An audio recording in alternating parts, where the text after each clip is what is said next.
Okay, welcome to lesson 2 for trigonometry. This is actually learning target 2, not learning target 1. Decided to do it this way where we start off with the plotting an angle, and then the second thing we're going to do is identify the pairs of angles between 0 and 360 that have the same given trig ratio. And that could be any of the 6: sine, cosine, tangent, cosecant, secant, or cotangent. So what I want you to try to do right now is, with the calculator, find the sine of every 30-degree angle from 0 to 360. So for example, 0, 30, 60, and so on and so on. What patterns emerge, and what do you do if you do cos? Or what happens if you use tan? And then what happens if you do it every 15 degrees? So what you should find out is that, sine is going to be positive between 0 and 180, and then it's going to start to become negative after that.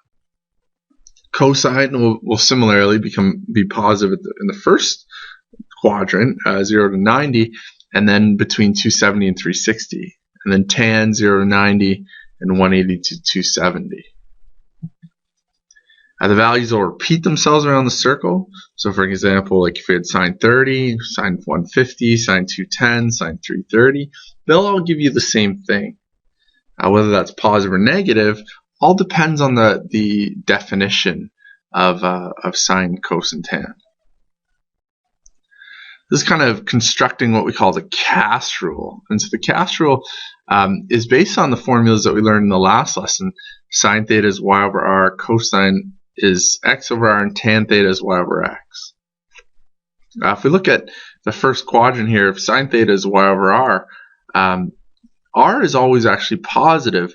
And if y is positive as well, x, y, and r are all positive. So sine, cosine, and tan, every one of these formulas is going to be positive. In the second quadrant, we notice that y and r are positive. It's x that's going to be negative because it's to the left of the y-axis. So cosine is actually going to be negative, and tan is going to be negative, but sine will be positive.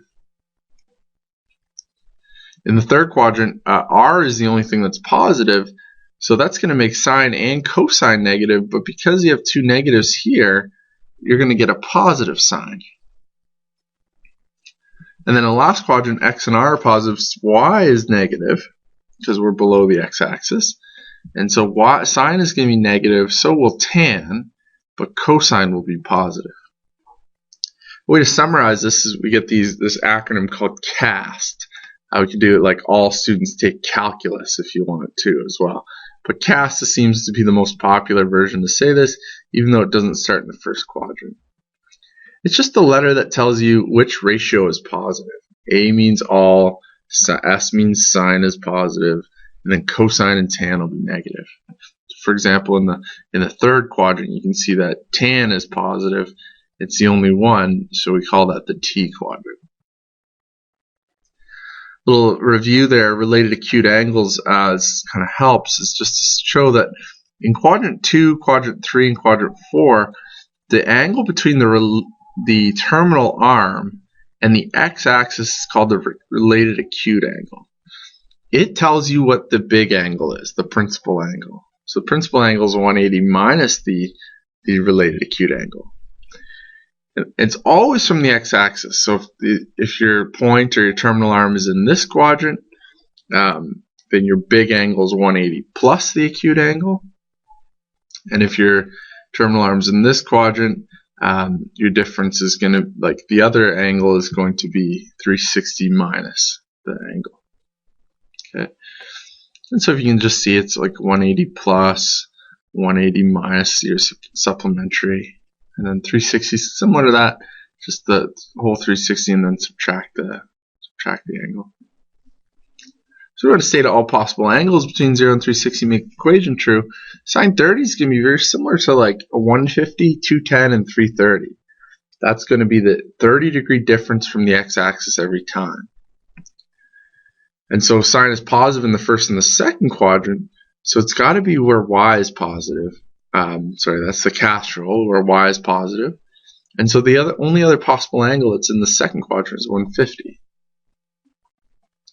Possible angles are for 45 or 135, 225, and 315. It's really helpful to write down all four of those, the 45 and the three other that go with it. Cosine is positive in the first and the fourth quadrant. So if this one is going to be positive, then the other one that's positive is the 315. And cosine is positive in the first and the fourth because x is positive in those quadrants, beside or to the right of the y-axis. 60 goes with 120, 240, and 300. Tan is positive in the first and the third, so we already know that the first one's positive.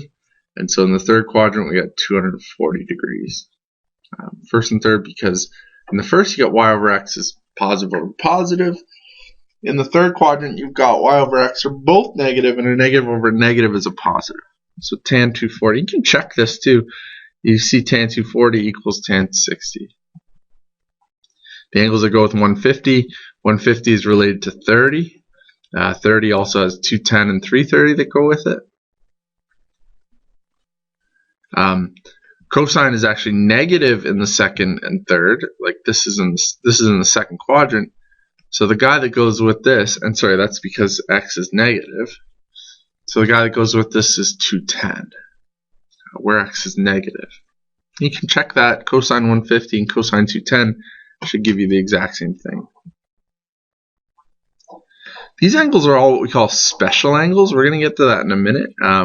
Special angles are the ones that use 30, 45, and 60 as related acute angles. Okay, another example here, we're going to actually find all the angles between 0 and 360 for each one of these. So we're going to do the sine, try to find out the angle at 0.891. And actually, we learned this last year. We learned this last year where if we want to find the angle here, we just take the sine inverse of 0.8910. 63. So now we're actually just trying to find out the one that's like sine 63. And so sine 63 is going to be positive in the first two quadrants where y is positive. So 63 and 180 minus 63 is the other angle.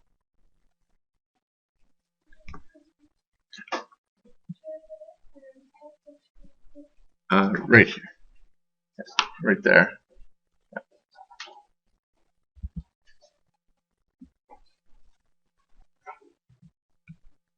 Okay, sorry about that. For secant, we actually have to change that to cos, so we just do 1 divided by. You can write the decimal out for that. We do the cos inverse of that, and we actually get an error. The error actually tells us that this isn't possible. There's actually no solutions to this, because the cosine ratio will never be bigger than 1. And my question for you is why? And the last one, we actually do the tan inverse of positive 1. The reason why we do positive 1 is because if we actually do negative 1, it's actually going to give us an obtuse angle. And that does not give us our related acute angle. The point of this is to give us our related acute angle. And so we actually drop the negative when there's negatives involved. Beta is 45 degrees. And tan is negative in quadrants 2 and 4. And so quadrants 2 and 4 would be 180 minus 45 and 180 plus 4. Sorry, 360 minus 45, which would be 315. And there's some practice for those questions.